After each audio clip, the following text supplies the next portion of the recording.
ఓం సమర్థ సద్గురు సాయినాథ్ మహారాజ్కి జై. ఓం సాయిరామ్. మన బాబా కుటుంబ సభ్యులందరికీ నమస్తే అండి. మీ అందరిపైన షిరిడి సాయినాథ్ ఆశీస్సులు ఉండాలని, మీరు ఎప్పుడూ సంతోషంగా ఉండాలని మనస్ఫూర్తిగా కోరుకుంటున్నాను.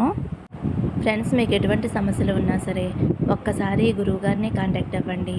శ్రీ వారాహిదేవి జ్యోతిష్యాలయం, నెంబర్ 1 వశీకరణ స్పెషలిస్ట్ పండిత్ పవన్ నంబూదిరి గారు. ఫోన్ నెంబర్ వచ్చేసి 9043637512. మీ సమస్య ఏదైనా సరే, విద్య, ఉద్యోగం, వ్యాపారం, పెళ్లి, ఆరోగ్యం, భార్యాభర్తల మధ్య గొడవలు, అత్తాకోడల మధ్య గొడవలు, ప్రేమించి మోసపోవటం, రాజకీయం, ఇలా ఎటువంటి సమస్యలు ఉన్నా సరే ఆ సమస్యలకు తగిన పూజలు చేసి గురువుగారు 24 గంటల పరిష్కారం చూపిస్తారండి. కాబట్టి ఒక్కసారి నమ్మకంతో గురువుగారిని కాంటాక్ట్ అవ్వండి. నమ్మితే కనుక అంతా మంచి జరుగుతుందండి. ఈరోజు వీడియోలో మన బాబాగారు సందేశం అండి. మన బాబాగారు ఏమంటున్నారంటే, తల్లి, నన్ను చూడగానే ఒక్కసారి నా చేతిని తాకు. నీకున్నటువంటి బాధను దూరం చేసి ఒక మంచి సంతోషకరమైన వార్తని చెబుతానమ్మా. ఈ క్షణంలోనే నీ మనసులో ఉన్న బాధంతా కూడా నీ నుండి దూరం అయిపోతుంది తల్లి అని అయితే మన బాబాగారు అంటున్నారండి. మరి మన బాబాగారు ఇలా ఎందుకు చెబుతున్నారో ఆయన మాటల్లోనే తెలుసుకుందాము. చిన్న రిక్వెస్ట్ ఫ్రెండ్స్, మన వీడియోస్కి అయితే ఒక చిన్న లైక్ ఇవ్వండి. ఫస్ట్ టైం చూసేవారైతే మన బాబా భక్తి ఛానల్ తప్పకుండా సబ్స్క్రైబ్ చేసుకోండి. శ్రద్ధ సబూరి అని కామెంట్ చేయండి. ఫ్రెండ్స్, మీరైతే బాబాగారిని స్మరిస్తూ బాబాగారి చేతిని తాకండి. ఇంకా మన బాబాగారు ఏమంటున్నారంటే, తల్లి, నీ మనసులో ఉన్నటువంటి సమస్యలకి ఒక పరిష్కారం దొరకలేదు అని నీకు చాలా బాధగా ఉంది కదూ. ఆలస్యం అవుతుంది అని నువ్వు ప్రతిరోజు కూడా దుఃఖిస్తూనే ఉంటున్నావు. నేను అంతా చూస్తూనే ఉంటున్నానమ్మా. ఎంతో కన్నీటిని వృధా చేస్తున్నావు. చూడమ్మా, ఎంతో విలువైన నీ కన్నీరిని వృధా చేయవద్దు. కన్నీరు కార్చేటటువంటి పరిస్థితిని ఇక మీదట నీకు రానివ్వను తల్లి. ఏ పనిలోనైనా విజయం పొందటానికి, నీ సమస్య తొలగటానికి నీకు నేను సహాయపడతాను అని నీకు ప్రమాణం చేస్తున్నానమ్మా. నేను అపజయం పాలైపోతానేమోనని నువ్వు ఎప్పుడూ కూడా భయపడవద్దు తల్లి. నేను ఉండగా నీకెందుకమ్మా భయం? నలుగురిలో నిన్ను ఉన్నతంగా నిలబెట్టేటటువంటి బాధ్యత నీ సాయి తండ్రిది తల్లి. నువ్వు ఏ ప్రయోజనం కోసమైతే ఒక మంచి పనిని మొదలుపెట్టావో అందులో ఆ ప్రయోజనం తప్పకుండా పొందుతావు. నువ్వు అనుకున్న విధంగానే నీ కుటుంబానికి అన్ని రకాలుగా తోడుగా ఉంటావు. నీ యొక్క పట్టుదల, దీక్ష చూసి నీ కుటుంబం నిన్ను తప్పకుండా అభినందిస్తుంది తల్లి. పట్టు వదలకుండా నువ్వు ఎన్ని రోజులు విజయం కోసమే పరితపిస్తూ ఉన్నావు కాబట్టి ఆలస్యం అయ్యింది అని నువ్వు అసహనంగా ఉండవద్దు తల్లి. నీలో ఉన్న ఆ అసహనాన్ని బయటికి పంపించేయి. ఎప్పుడూ కూడా ధైర్యంతో ఉండు. నేను అనుకున్నది సాధించలేనేమోనన్న భయంతోటి, బాధతోటి అస్సలు ఉండవద్దు. ఏ పని మీద కూడా మనసు పెట్టలేకపోతున్నావు. దేనికైనా సరే ఒక సమయం, సందర్భం అనేది ఉంటుంది కదమ్మా. ఏ సమయం నీకు ఆరంభమైందో ఇప్పుడు నీకు బాగా అర్థమవుతుంది. అందువలన నీ విజయాన్ని ఒక స్థాయిలోకి చేర్చబోతున్నాను తల్లి. అది ఎంతో ఉన్నతమైన స్థాయిలోకి వెళ్ళి నువ్వు ఏదైతే కోరుకున్నావో, కలలు కంటూ ఉన్నావో అవన్నీ కూడా నీకు లభించేలా చేస్తున్నాను. ఇంకెప్పుడూ కూడా అపనమ్మకంతో దుఃఖించవద్దు. నువ్వు దుఃఖిస్తూ ఉంటే నా మనసు ఎంతో వేదన చెందుతుంది తల్లి. నువ్వు అనుకున్న పనులన్నీ కూడా విజయవంతమై నీ మనసుకి, నీ కుటుంబానికి ఆనందం కలిగించేలా చేస్తాయమ్మా. ఈ శుభవార్త కోసం నువ్వు 1-2 సంవత్సరాలు కాదు, కొన్ని సంవత్సరాలుగా వినాలి అని ఎదురు చూస్తూ ఉన్నావమ్మా. మరి ఆ శుభవార్త నువ్వు వినాలి అంటే నువ్వు కూడా కాస్త ఎదురు చూడవలసి ఉంటుంది తల్లి.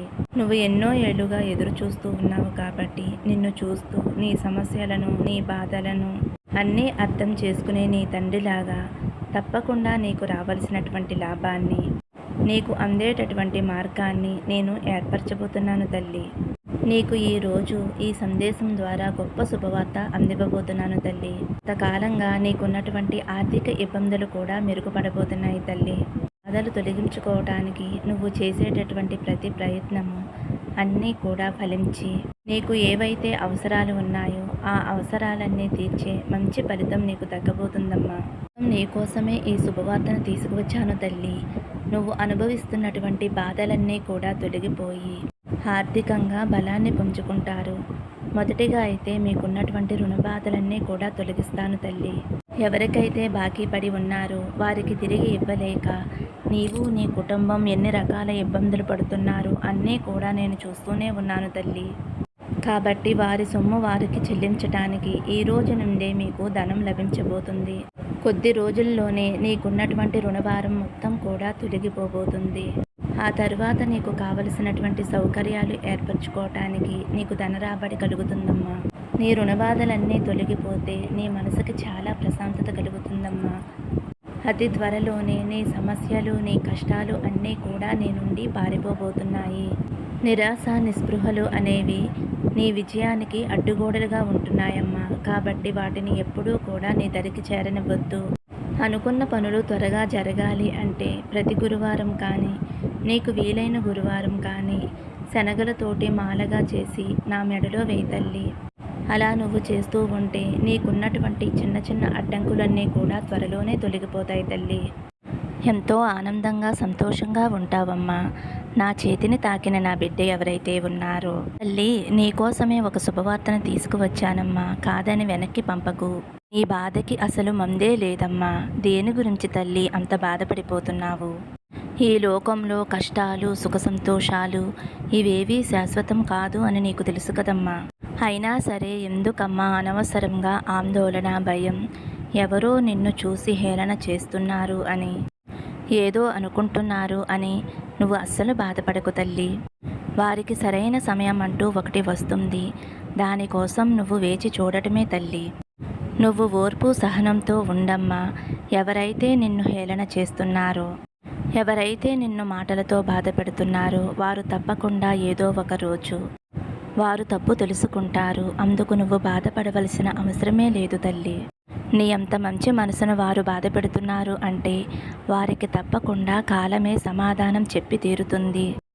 పాపపుణ్యాలు డిసైడ్ చేసేది కాలం. కాలానికి చాలా జ్ఞాపక శక్తి ఎక్కువ. ఏ సన్నివేశాన్ని కూడా మర్చిపోదు తల్లి. కర్మ రూపంలో తిరిగి ఇచ్చేస్తుంది వడ్డీతో సహా. కాబట్టి తల్లి, నిన్ను బాధ పెట్టిన వారు వారి కర్మ తప్పకుండా అనుభవించే తీరుతారు.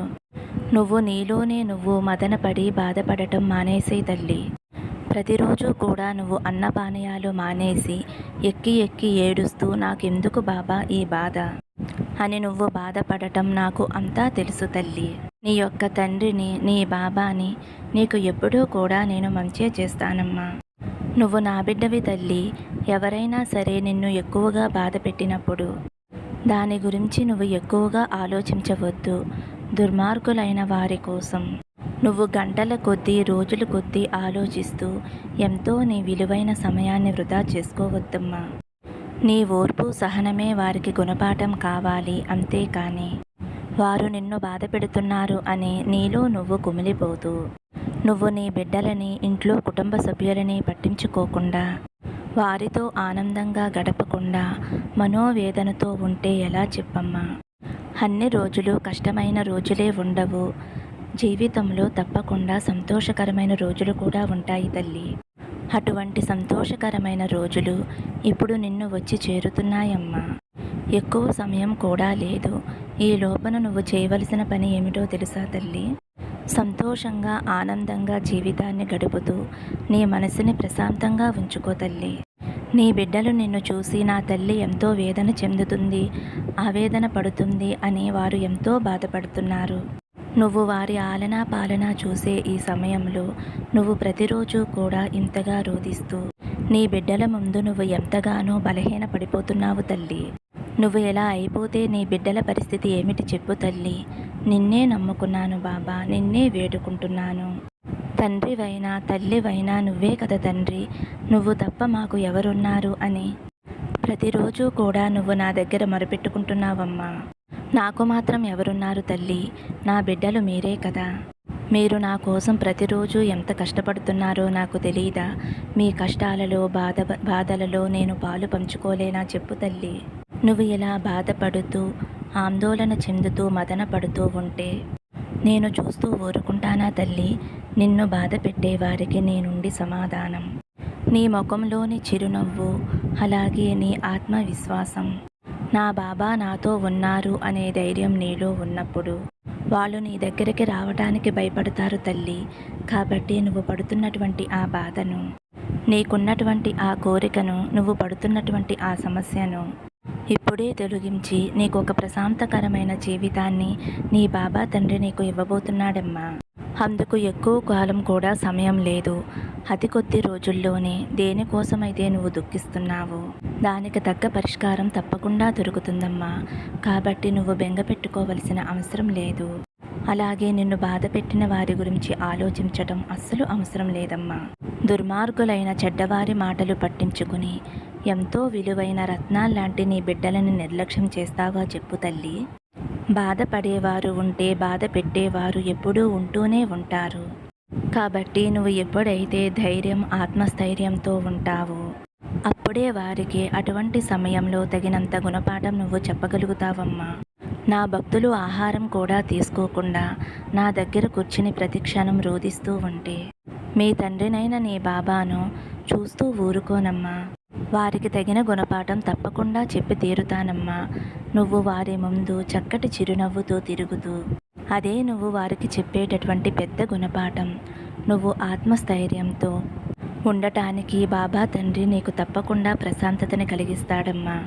నీ సాయి తండ్రి ఎప్పుడూ నీతోనే ఉంటాడు, ఎల్లప్పుడూ నీ పక్కనే ఉంటాడు అనే విషయాన్ని తెలుసుకుని ఆనందంగా సంతోషంగా ఉండు తల్లి అని అయితే మన బాబాగారి చేతిన తాకిన వారి గురించి అయితే చాలా అంటే చాలా చక్కటి సందేశం అందించారండి. మరి ఈ సందేశం నచ్చితే ఒక చిన్న లైక్ ఇవ్వండి. సర్వే జనా సుఖినో భవంతు. సమస్తం సద్గురు సాయినాథార్పణమస్తు. శుభం భవతు. జై సాయిరామ్.